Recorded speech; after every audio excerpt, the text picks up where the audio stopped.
नमः शिवाय।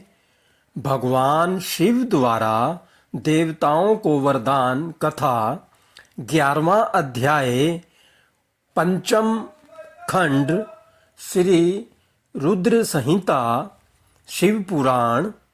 व्यास जी बोले, हे सनत कुमार जी, आप परम शिव भक्त हैं और ब्रह्मा जी के पुत्र हैं। आप मुझे अब यह बताइए कि जब त्रिपुर नष्ट हो गए तब देवताओं ने क्या किया, मैं कहाँ चला गया। भगवान, इन बातों के बारे में सविस्तार मुझे बताइए। व्यास जी का प्रश्न सुनकर सृष्टिकर्ता भगवान ब्रह्मा के पुत्र सनत कुमार जी बोले, हे महर्षि, जब भगवान शिव ने त्रिपुरों को उनके स्वामियों के साथ जलाकर भस्म कर दिया तब सभी देवता बहुत प्रसन्न हुए, क्योंकि उन्हें अपने संकट और भय से मुक्ति मिल गई थी। परंतु जब सब देवताओं ने त्रिलोकीनाथ भगवान शिव की ओर देखा तो अत्यंत भयभीत हो गए। उस समय भगवान शिव ने रौद्र रूप धारण कर रखा था। वे करोड़ों सूर्यों के तेज के समान प्रकाशित हो रहे थे। उनके दिव्य तेज से सारी दिशाएं आलोकित हो रही थी।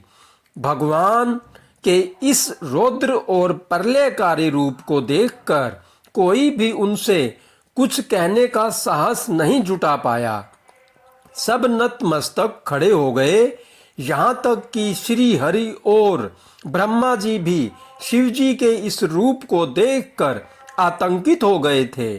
कोई भी भगवान शिव के सम्मुख मुंह नहीं खोल पाया। देवसेना को इस प्रकार भयग्रस्त देखकर ऋषियों ने हाथ जोड़कर भगवान शिव को प्रणाम किया। ब्रह्मा जी, श्री हरि विष्णु, देवराज इंद्र सहित सभी देवता और ऋषि मुनि भक्त वत्सल कल्याणकारी भगवान शिव की स्तुति करने लगे। इस प्रकार सबको अपनी स्तुति में मग्न देखकर भगवान शिव का क्रोध शांत हो गया और वे पहले की भांति अपने सरल सौम्य रूप में आ गए और बोले, हे ब्रह्मा जी, हे विष्णु और सभी देवताओं, मैं तुम्हारी स्तुति से बहुत प्रसन्न हूँ। तुम अपनी इच्छा अनुसार वर मांगो, मैं तुम्हारी इच्छाओं को अवश्य ही पूरा करूँगा।